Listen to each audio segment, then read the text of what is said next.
आप सभी विद्यार्थियों का इस YouTube चैनल रामलीला क्लासेस में स्वागत है।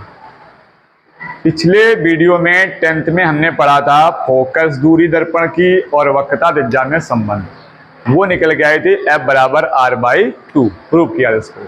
और वहाँ चिन्ह प्रपाटी के नियम भी पढ़े थे हमने। उन्हीं नियमों का उपयोग करते हुए आज के वीडियो में हम दर्पण के लिए वस्तु की दूरी और प्रतिबिंब की दूरी तथा फोकस दूरी में संबंध ज्ञात करेंगे। तो इस प्रश्न को समझने के लिए, इससे चूंकि न्यूमेरिकल भी सॉल्व होते हैं, इसमें फिगर जो बनता है वो बहुत इंपॉर्टेंट है। उसी से सारी कहानी क्लियर होती है। सारे न्यूमेरिकल्स वगैरह होते हैं, इसी फॉर्मूलेस करने होते हैं। इसलिए इस क्वेश्चन को ध्यान से पढ़ें, अच्छे समझें। प्रश्न क्या कहता है, अवतल दर्पण के लिए या उत्तल दर्पण, किसी भी गोल दर्पण के लिए यूवी में संबंध निकालना होता है। वो संबंध आता है 1/f बराबर 1/v प्लस 1/u। चाहे दर्पण अवतल हो या उत्तल हो, दोनों के लिए 1/f बराबर 1/v प्लस 1/u प्रूव होता है। इसी सूत्र का हमें उपयोग करना होता है न्यूमेरिकल्स में। तो ध्यान समझें, इस प्रश्न को सिद्ध करने के लिए सबसे पहले आप फिगर समझेंगे, चित्र की सहायता से इसको सॉल्व करते हैं।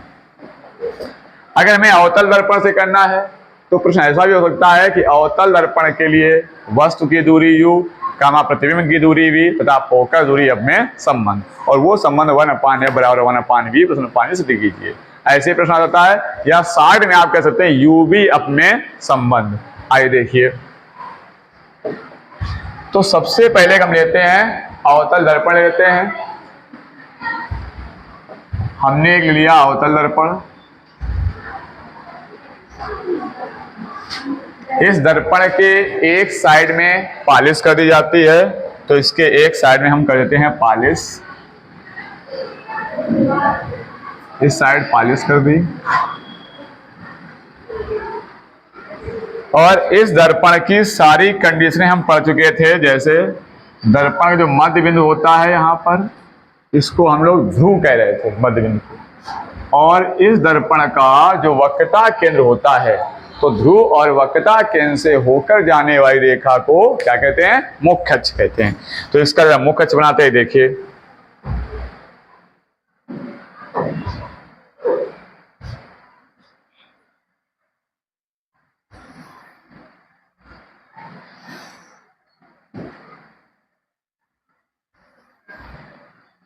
ये रेखा इस दर्पण की मुख्य अक्ष हो गई। अब मुख्य अक्ष पर दो बिंदु और होते हैं आपका। एक तो होता है फोकस पॉइंट, और दूसरा होता है आपका वक्रता केंद्र। हमने पिछले टॉपिक पर रखा था कि जो फोकस बिंदु होता है वो ध्रुव और वक्रता केंद्र के ठीक बीच में होता है। अब किसी वस्तु को हम रख देते हैं, कहीं पर रख देते हैं। मान लीजिए हमने एक वस्तु ली और यहां पर रख दिया।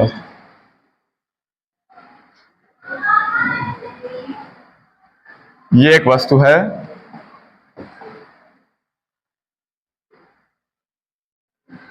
इस वस्तु को यहां पर रख देते हैं।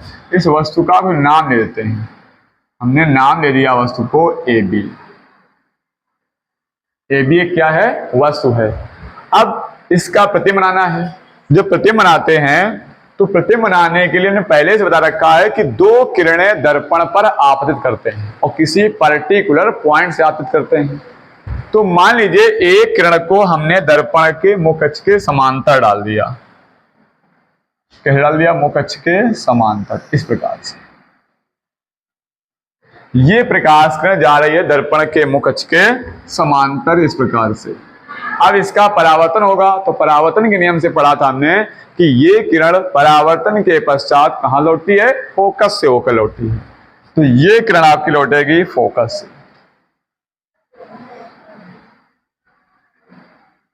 इस प्रकार से। ये वापस आ रही कहां से, फोकस से, नियम के अनुसार। अब क्या होता है, दूसरी किरण डालेंगे। अब दूसरी किरण चाहे आप फोकस डाल दें या आप वक्रता केंद्र से डाल दें। तो मान लो अगर दूसरी किरण हमने यहां से वक्रता केंद्र से डाल दी, ये प्रकाश में कहां जा रही है, वक्रता केंद्र से जा रही है। अब वक्रता केंद्र का नियम पढ़ा था आपने कि जब प्रकाश वक्रता केंद्र से होकर जाती है तो वो परावर्तन के पश्चात पुनः अपने मार्ग में सीधे वापस लौट जाती है। तो ये वाली किरण यहाँ टकराएगी, परावर्तन के पश्चात सीधे वापस लौटेगी। अब परावर्तन के पश्चात दोनों किरणें इस पॉइंट पर मिल रही हैं, तो ये पॉइंट क्या बन जाएगा? प्रतिबिंब बन जाएगा। तो यहां पर बना देते हैं प्रतिबिंब। ये आपका बन गया वस्तु का प्रतिबिंब बन गया। और जो वस्तु का नाम दिया था वो ए बी कहा था, तो प्रतिबिंब जो नाम देंगे उसको हम A1 B1 के देंगे। A1 B1। अब देखिए कुछ दूरियां यहां जो हैं उनको हम दिखाते हैं, जैसे ध्रुव से फोकस तक दूरी। हमने चिन्ह परपाटी नियम बताया था कि जो हमारा ध्रुव होता है ये हमेशा कहां होता है? मूल बिंदु पर होता है। यानी सारी दूरियां दर्पण के ध्रुव से नापते हैं। ध्रुव से फोकस तक, ध्रुव से प्रतिबिंब तक, ध्रुव से वक्रता केंद्र तक, ध्रुव से वस्तु तक। तो जो दूरी लिखेंगे तो सबसे पहले लिखते हैं दूरी ध्रुव से फोकस तक। ये दूरी ध्रुव से फोकस तक, इस दूरी को हम क्या बोलते हैं? एफ बोलते हैं। तो ये हो गया आपकी फोकस दूरी एफ। ये हो गई फोकस दूरी एफ। अब ये भी देखना पड़ेगा डायरेक्शन क्या इसका है। तो ध्रुव होता है मूल बिंदु पर, मूल बिंदु से इधर आएंगे तो एक्स अक्ष की ऋण दिशा होती है। इधर वाली दूरी को हमेशा निगेटिव लेते हैं, तो ये फोकस दूरी हमारी निगेटिव हो जाएगी माइनस की एफ। आप दूसरी देखिए जरा,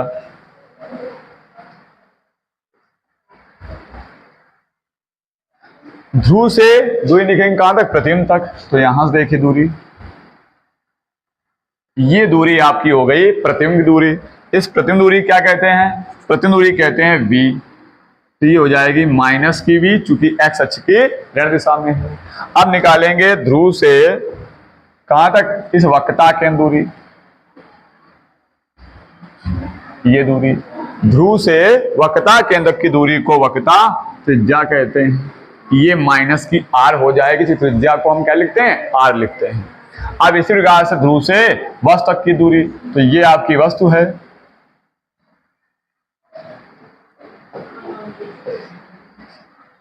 ये आपकी वस्तु है, तो इस वस्तु से ध्रुव तक की दूरी ये हो जाएगी। और इस दूरी को हम लिखेंगे क्या? वस्तु की दूरी u। इस दिशा में है तो काय हो जाएगी? माइनस की। ये दूरियां हैं और यहां से हम डाल देते हैं एक मुख्य अक्ष पर लंब। देखिए इस जगह पर एक मुख्य अक्ष में लंब डाल देते हैं। यहां से ये एक लंब डाल दिया। इस लंब को हम नाम दे सकते हैं mn। इस पॉइंट को हम m कह देंगे यहां पर, और ये पॉइंट को n कह देंगे। ये mn डाल दिया हमने एक मुख्य अक्ष पर लंब। और ये दर्पण का ये सिरा है इसको हमने m1 कह दिया, जो ये सिरा है इसको m2 कह दिया। ये हमारा चित्र बनके तैयार हो जाता है। लिखना कैसे अगर लिखना चाहें इस दर्पण को हम, तो चित्र में m1 m2 एक अवतल दर्पण प्रदर्शित है जिसका ध्रुव P, मुख्य फोकस F, वक्रता केंद्र C है। अब हमने क्या किया है? इस ध्रुव P से U दूरी पर, दूरी U क्यों कही है? क्योंकि U दूरी पर वस्तु है, ऋण का मतलब है इस दिशा में है। तो दर्पण के ध्रुव P से U दूरी पर एक वस्तु AB स्थित है जिससे चलने वाली प्रकाश किरणें परावर्तन के पश्चात इस वस्तु AB का वास्तविक, उल्टा और वस्तु छोटा प्रतिबिंब कहां बना रही हैं? दर्पण के ध्रुव P से V दूरी पर बनाती हैं। अब जो दूरियां पता है उनका नाम मान लिख लेते हैं। जैसे हमें दूरी पता है A से P तक की, AP दूरी, A से P तक AP दूरी है, वो क्या है? वो दूरी है वस्तु की दूरी। तो हमने यहां लिख लिया कि AP बराबर है माइनस BQ। जो दूरियां पता रहेंगी उनका मान लिख लेते हैं, क्योंकि हमें आगे यूज करना पड़ेगा तो इनके मान उठा के रख देंगे। अब दूसरी दूरी पता हमें है ध्रुव से कहां तक? इस वक्रता केंद्र तक। देखिए दूरी चाहे C से P लिखो चाहे P से C लिखो, दूरी वही आनी है। चाहे इस पॉइंट दूरी इधर से इधर नापो या इधर से इधर नापो, दूरी वही निकल के आएगी। तो ध्रुव से अगर हम वक्रता केंद्र दूरी लेंगे यहां से यहां तक, तो ध्रुव से वक्रता दूरी क्या? वक्रता त्रिज्या है। तो इस दूरी के लिख दिया हमने P से C तक बराबर माइनस R। एक काम और करेंगे, इस फार्मूले को प्रूव करने के लिए आप देख पा रहे हैं कि इसमें कहीं आर नहीं आ रहा है, एफ है, वी है, यू है। तो जब आर नहीं आ रहा है तो एक आर का फार्मूला आपने पढ़ रखा है, आर बराबर 2f। पिछले वीडियो में बताया हमने फोकस दूरी और वक्रता त्रिज्या में संबंध में। तो आर का मान आप रख सकते हैं क्या, 2f। तो आर की जगह लिख सकते हैं 2f हो गया। आगे देखिए, ध्रुव से आपको प्रतिबिंब तक दूरी यानी A1 से P तक A1P दूरी ज्ञात है, वो A1P आपकी है माइनस का V। दूसरी देखिए, ध्रुव से फोकस PF दूरी वो पता है आपको क्या, माइनस एफ। तो PF बराबर हो गया माइनस एफ। इतनी दूरियां आपको ज्ञात हैं।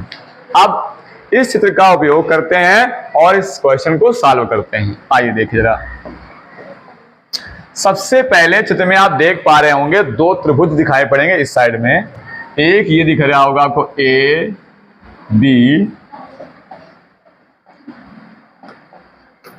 कौन सा है, ए ये पॉइंट, ये बी पॉइंट, ये सी पॉइंट।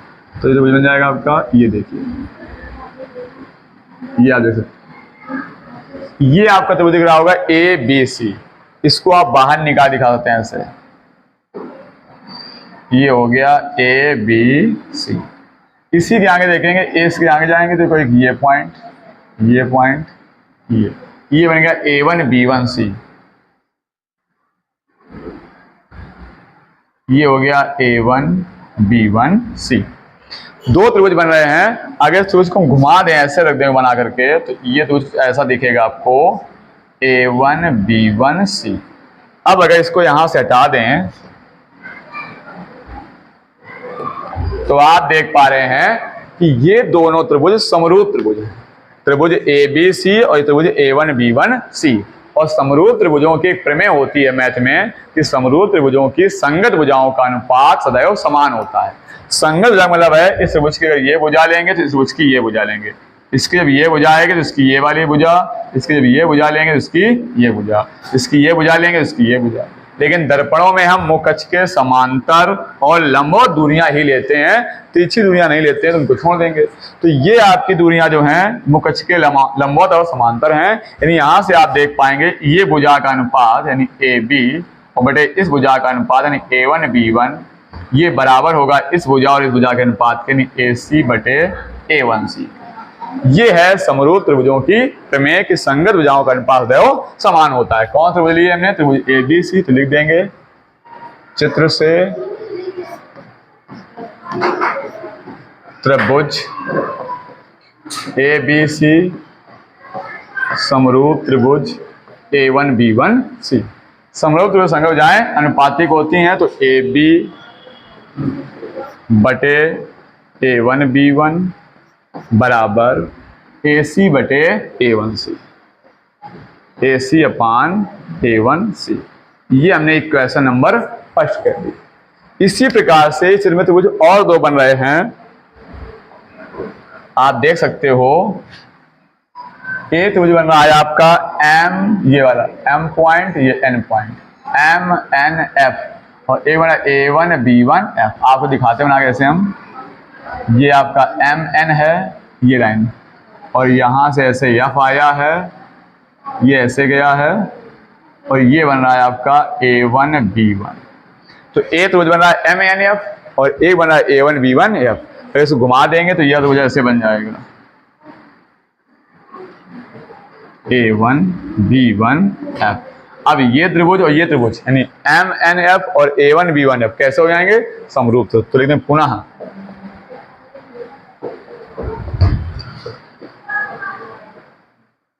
पुनः त्रिभुज MNF समरूप त्रिभुज A1 B1 F। अब समरूप त्रिभुज की संगत भुजाएं अनुपातिक होती हैं, तो इस त्रिभुज की ये भुजा MN, तो इसकी क्या हो जाएगी A1 B1, MN बटे A1 B1, MN बटे A1 B1 बराबर, ये देखिए NF बटे A1 F। तो देंगे बराबर NF बटे A1F। थोड़ा यहाँ ध्यान देना होगा कि जो आपका Mn है, जो लंब डाला था, पहले आपका ये मुख्य अक्ष था दर्पण का, और ये प्रकाश किरण मुख्य अक्ष के समांतर डाली थी आपने इस प्रकार से। ये दूरी आपकी AB है जो वस्तु है, और यहाँ से ये आपने एक लंब डाला है जो आपका Mn है।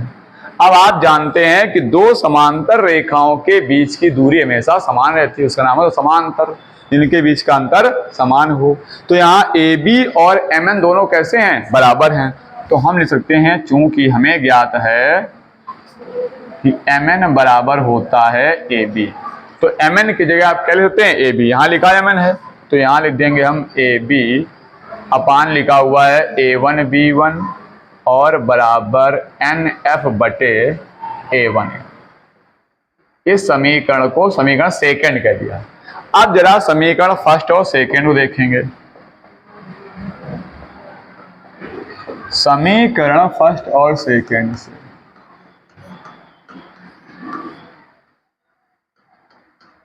क्या है?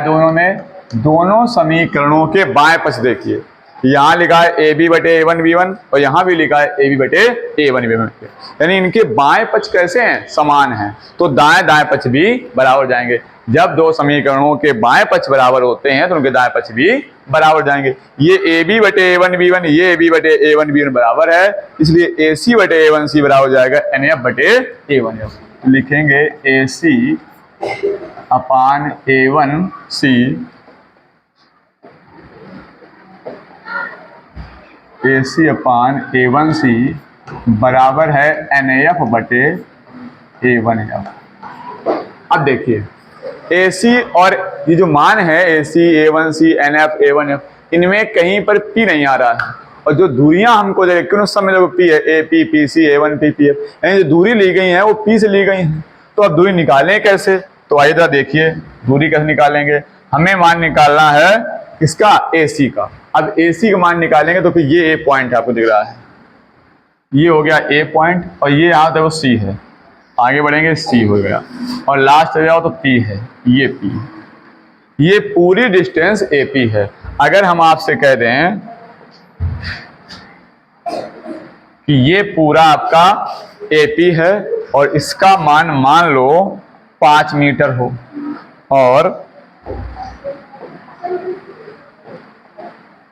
ये वाली दूरी PC, ये दूरी आपकी 3 मीटर हो, तो ये दूरी क्या होगी? तो आपके लिए आसान है बताना। जब टोटल दूरी 5 है, 5 से 3 निकाल देंगे तो क्या बचेगा? 2 बचेगा। तो AC का मान अगर निकालना है इस दूरी का, AC का, तो पूरी दूरी से AP से इस PC को हटाना पड़ेगा। जैसे मान लीजिए, एक बात देख लीजिएगा, हमने कहा था कि ये दूरी AP है, ये पूरी टोटल दूरी AP, और इतनी दूरी क्या है? PC है, और ये दूरी क्या है? AC है। AC का मान निकालना है तो पूरे AP से PC को हटाना पड़ेगा, यानी AC का मान आप तभी निकाल पाओगे जब AP से PC को हटा दोगे, AP माइनस PC। जैसे ही मान लीजिए ये मार्कर है, यहाँ पकड़ लिया, ये C पॉइंट हो गया, ये आपका A पॉइंट है, ये आपका B पॉइंट है। हमें इतना चाहिए AC कैप, तो क्या करें? इस वाले इधर वाले भाग को हटाना पड़ेगा, इस C से P तक पूरा क्या है? AP। यहाँ चाहिए क्या हमें? AC, तो इतना हटाना पड़ेगा आपको, ये वाला भाग आप हटा देंगे, C से कहाँ तक? P तक। ये PC हट जाएगा तो A से C बच जाएगा। या सीधे आप कहते हो टोटल दूरी हटाओ, इस साइड की दूरी को आप हटा दो।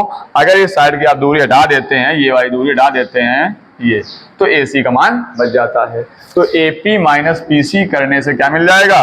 वो मिल जाएगा AC। तो यहाँ देख सकते हैं AC के स्थान पर AP minus PC divide by A1C। अब इसी प्रकार से हम A1C का मान निकालेंगे, तो कहाँ मिलेगा A1C? देख जरा,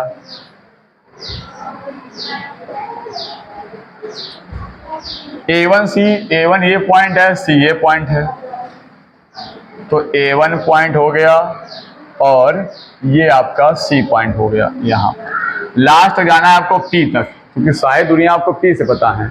तो ये डिस्टेंस हो गई पूरी PC, और PC में हमें A1C निकालनी है इतनी, तो ये वाली दूरी हटा दें। तो टोटल PC से, पूरी दूरी PC से ये A1P हटा देंगे। तो जैसे हटाएंगे, देखो हटा दिखा दे रहे हैं, ये देखो हटा दिया A1P, क्या बच गया? A1C बच गया। तो A1C का मान आपको मिल जाएगा। A1C बराबर निकले कब? जब PC माइनस A1P। तो यहां कर देंगे PC माइनस A1P बराबर, अब चाहिए आपको NF की वैल्यू चाहिए। किसकी वैल्यू चाहिए? NF की। N कहाँ है? देख लीजिएगा, N आपका ये पॉइंट है, ये वाला, और F ये पॉइंट है, ये दूरी NF है। N पॉइंट P के बहुत पास में है, बल्कि अगर दर्पण और छोटा हो जाए तो N पॉइंट बिल्कुल P के पास हो जाएगा। यानी फिर PF दूरी ना पहुंच चाहे NF दूरी, वो लगभग दूरी क्या हो जाएगी? बराबर हो जाएगी। यानी PF और NF लगभग क्या होंगे? बराबर होंगे। तो हम यहाँ देते हैं, चूंकि NF बराबर है PF, तो इसलिए यहां पर रख देंगे PF बटे A1F चाहिए हमको। अब A1F का, ये A1 है, ये F है, A1F, ये A1 ये F, आगे क्या लास्ट में है? P है। फिर वही कहानी हो गई, पूरी दूरी A1P से P हटा दोगे, A1F बच जाएगा। पूरी A1P से ये वाली P हटाएंगे, A1F बन जाएगा। तो आप लिख सकते हैं A1P माइनस PF। अब सारी दूरियां आपके P के पदों में हैं, और P के पदों में आपको दूरियां पहले से ही ज्ञात है, मान रख देंगे, निकालते हैं। देखिए रखो मान AP मांगना है माइनस U, माइनस PC मांगना है minus 2F, divide by PC मान क्या है? माइनस 2F, माइनस A1P का मान है माइनस V बराबर PF का मान क्या है? PF का मान है माइनस F, तो यहाँ दिया minus F, divide by A1P की वैल्यू है माइनस V माइनस, फिर क्या चाहिए? PF, और PF का मान क्या है? माइनस F है, तो यहाँ देंगे माइनस F। आइए हल करते हैं, ये माइनस का U है तो माइनस रहेगा, ये माइनस माइनस का प्लस हो जाएगा, प्लस 2F डिवाइड बाई ये माइनस 2F रख देंगे, ये माइनस माइनस का प्लस V हो जाएगा बराबर, ये माइनस F, ये माइनस V, ये माइनस माइनस का प्लस F। अब क्रॉस मल्टीप्लाई कर देंगे, इस माइनस UV का इस हमें गुणा करते माइनस V माइनस प्लस हो जाएगा, U गुणा V UV हो जाएगा। इस माइनस गुणा के माइनस प्लस का माइनस 2F गुणा V 2FV हो जाएगा। अब ये माइनस V का हो चुका है, अब F गुणा करेंगे, F गुणा U में करेंगे माइनस का FU हो जाएगा। आगे देखिए, अब F गुणा 2M में करेंगे तो प्लस का 2F स्क्वायर हो जाएगा, 2F स्क्वायर हो गया। अब इसी प्रकार इसमें करेंगे तो माइनस माइनस का प्लस हो जाएगा, 2F गुणा F हो जाएगा 2F स्क्वायर, माइनस गुणा इसमें करेंगे माइनस प्लस का माइनस F गुणा B करेंगे तो माइनस का FB हो जाएगा। ये हो गया क्रॉस मल्टीप्लाई। इसमें देखिए जरा, ये 2F स्क्वायर, ये 2F स्क्वायर कैंसिल हो जाएंगे, बचे क्या? देखिए बचा आपके पास ये UV बराबर, ये माइनस FU है, उस सब ले जाओगे प्लस का हो जाएगा, तो ये हो जाएगा FU, ये माइनस 2FB उधर ले जाओ तो प्लस का हो जाएगा 2FB, और ये पहले लिखा माइनस FV यहाँ लिख लेंगे। अब UV बराबर FU, इस 2FV से एक FV घट जाएगा तो क्या बचेगा? FV बचेगा। ये एक लेसन आ गया है UVF में, लेकिन इसमें जो चाहिए में यहाँ पे 1/F चाहिए होता है, तो 1/F लाने के लिए अगर इसमें UVF का हम भाग कर दें तो 1/F आ जाएगा। अब जो करेंगे, गणित का नियम कहता है दोनों पक्षों में करेंगे, बाएं और दाएं दोनों पक्ष में। देखिए जरा,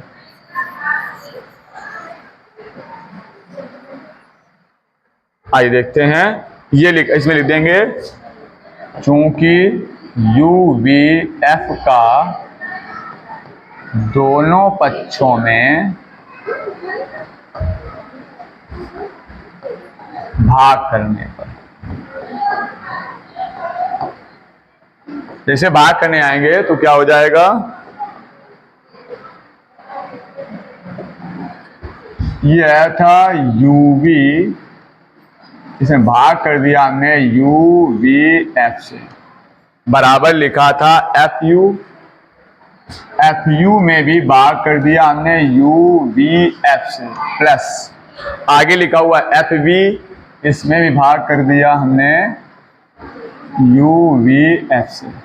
अब UV से UV कैंसिल हो जाएगा, यहाँ F से F कटेगा और V से U से U कट जाएगा, यहाँ F से F कट जाएगा और V से V कट जाएगा। बचा क्या, बचा 1/F, यहाँ बचेगा 1/V और प्लस यहाँ बचेगा 1/U। यही हमें प्रूव करना होता है, 1/F बराबर 1/V प्लस 1/U। तो ये हमने सिद्ध किया, फोकस दूरी, वस्तु की दूरी और प्रतिबिंब दूरी UV में संबंध किस दर्पण के लिए, अवतल दर्पण के लिए। इसी प्रकार से आप उत्तल दर्पण के लिए प्रूव कर सकते हैं। चित्र में थोड़ा सा अंतर होगा, सारी कहानी निकल के ऐसे आ जाएगी। इसके अलावा अब आप इसमें पढ़ते हैं रेखीय आवर्धन।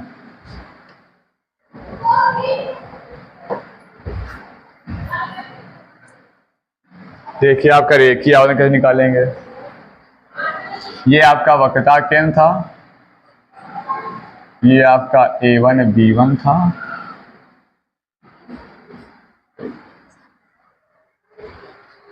अगर रेखीय आवर्धन की बात की जाए तो रेखीय आवर्धन क्या होता है। आवर्धन का मतलब होता है प्रतिबिंब का आवर्धन, यानी प्रतिबिंब को आवर्धित करना, मैग्निफिकेशन करना, लीनियर मैग्निफिकेशन बोलते हैं।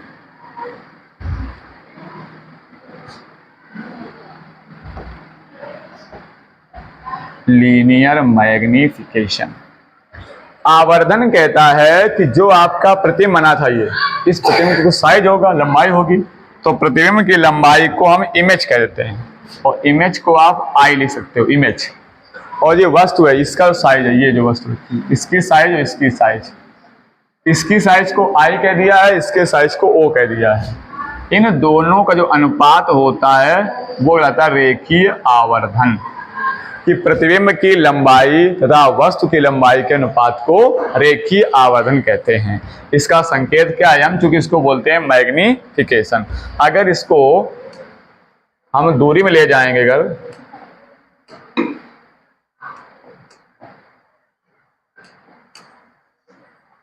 इसी को अगर हम दूरी में ले जाएंगे तो प्रतिबिंब की दूरी जो होती है वो होती है V, तो -V, और जो वस्तु दूरी होती है वो होती है U। ये होता है दूरी के लिए। अगर दोनों के एक साथ लिखेंगे तो इसको आप ऐसे लिखते हो, जब ये mm बराबर है तो I/O बराबर -V/U।